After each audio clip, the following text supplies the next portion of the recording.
ខ្ញុំមិនគិតថាមេបញ្ជាការយោធាថ្មីរបស់ថៃឡើងមកហ្នឹងគឺអាចនឹងទូសារទេពីព្រោះអីអាចគាត់ធ្វើកិច្ចការមួយចំនួនពីព្រោះបើសិនគាត់មកព្រាមគាត់ព្រមតាមខ្មែរដកលុះបន្លាអាហ្នឹងគឺច្បាស់ជាជនគាត់គេថាគាត់ខ្សោយជាងអ្នកមុនអញ្ចឹងដូច្នេះតាមធម្មតាគឺគាត់ត្រូវតែបង្ហាញសាច់ដុំថាគាត់ធ្វើខ្លាំងក្លាដូចអ្នកមុនឬក៏ជាងអ្នកមុនបាទហ្នឹងគឺជាស្តង់ដារគាត់ទៅធ្វើអញ្ចឹងវាមានក្បួនមិនមែនខ្ញុំតែអង្គុយនឹកសម័យនិយាយទេវាមានក្បួនព្រោះគាត់កូនចៅអាមេរិកគេធ្វើអញ្ចឹងក្បួនអាមេរិកនៅពេលដែលដូរណាមួយនៅក្នុងតំបន់ចំនួនយើងខ្ញុំលើកឧទាហរណ៍ករណីជាក់ស្ដែងមួយចុះបាទករណីជាក់ស្ដែងមួយនៅពេលដែលលោកប្រធានាធិបតីចតប៊ូសបាទចតប៊ូសពុកហ្នឹងគាត់បាទចាញ់លោកប៊ីល Clinton បាទចាញ់លោកប៊ីល Clinton នៅក្នុងការបោះឆ្នោតប្រធានាធិបតីពេលហ្នឹងនៅខាងអ៊ីរ៉ាក់ហ្នឹងគេសប្បាយរីករាយក៏ប៉ុន្តែនៅពេលដែលលោកប៊ីល Clinton ឡើងកាន់អំណាចមកលោកបញ្ជាកម្លាំងឲ្យទៅដាក់នៅ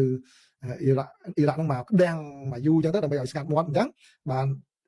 លោកដំណើរការនេះឡើងវិញអញ្ចឹងអ្វីដែលខ្ញុំគិតមើលគឺក្បួនយោធាថៃអាចនឹងប្រើតាក់ទិកហ្នឹងបាទតាក់ទិកហ្នឹងគឺគាត់នឹងធ្វើក្ដុំក្ដាំងអីកន្លែងណាធ្វើអីណាមួយបន្ថែមទៀតបាទអញ្ចឹងបានថាប្រិមិត្តខ្ញុំមិនប្រផោយណាបាទមិនប្រផោយទេគាត់ថាគឺដើម្បីឲ្យយើងតាមមើលហើយនឹងប្រយ័ត្នផងបាទក្នុងករណីដែលមានរឿងអញ្ចឹងក៏ប៉ុន្តែក្រោយពីរឿងហ្នឹងអាចនឹងមានការ